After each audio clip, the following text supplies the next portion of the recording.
निसर्गाची ही अनोखी पर्वणी अनुभवायला नक्की या.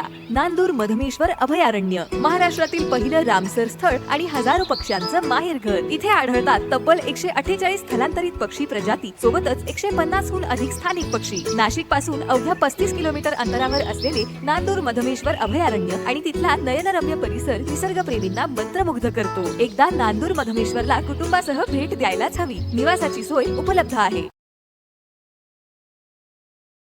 नमस्कार, मी हिरालाल चौधरी, वन परिक्षेत्राधिकारी, नांदूर मधमेश्वर अभयारण्य, नाशिक. आपलं सगळ्यांचं स्वागत करतो. यावेळी आपल्या नांदूर मधमेश्वर पक्षी अभयारण्यात विविध पक्ष्यांचं आगमन झालेलं आहे. बरेच प्रवासी पक्षी रशिया, मंगोलिया, त्याचबरोबर सायबेरिया आणि हिमालयातनं दाखल झालेले आहेत.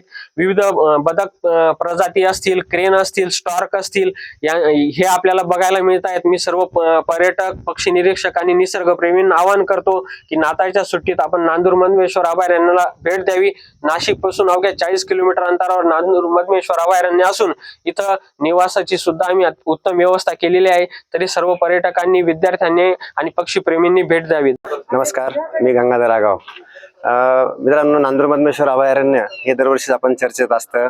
सगळे लोक बघतात, सीझन आला का सगळे नांदूर मधमेश्वरच पळतात. परंतु नांदूर मधमेश्वर यावर्षी एक विशेष खासियत अशी की जसं आपण भरतपूर जातो आणि तिथे जे पॉन्ड केलेले आणि पक्ष्यांना बसण्याकरता जे माउंट केलेले ते ह्या वर्षी नांदूर मधमेश्वर अभयारण्यात बघायला मिळतील. यावर्षी नांदूर मधमेश्वर अभयारण्यामध्ये आत्ताच्या घडीला साधारणतः 141 ते 42 प्रकारच्या स्पेसीज मायग्रेटरी आपल्याकडे 2 ते 3 दिवसामध्ये साईट होतात.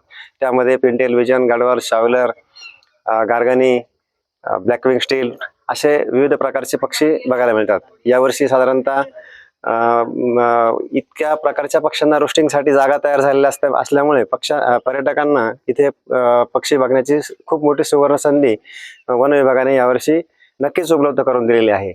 त्यामध्ये मायग्रेशनमध्ये यावर्षी ऑस्प्रे नावाचा जो असतो, साऊथ अमेरिकेतून आपल्याकडे 6,500 किलोमीटर अंतर पार करून आलेला पक्षी तो आपल्याला आपल्या उघड्या डोळ्यांनी पण बघू शकेल, इतक्या चांगल्या प्रकारे तो साईट होतो. स्मॉल पॅट्रिंकोल साधारणतः हा पक्षी खूप दूरवरून बघायला लागायचा. तोही पक्षी आता मोठ्या संख्येने साधारणतः 200-400च्या संख्येने आपण उघड्या डोळ्यांनी बघू शकतो. तसेच आवलेट, स्पॉटेड आवलेट पण आहेत, ग्रेटर स्पॉटेड ईगल, अशा विविध प्रकारच्या ज्या स्पेशीज आहेत त्याही यावर्षी चांगल्या प्रकारे साईट होतात. साधारणतः आता ह्या घडीला मागील वर्षाच्या तुलनेत नक्कीच पक्ष्यांची संख्या जास्त आहे.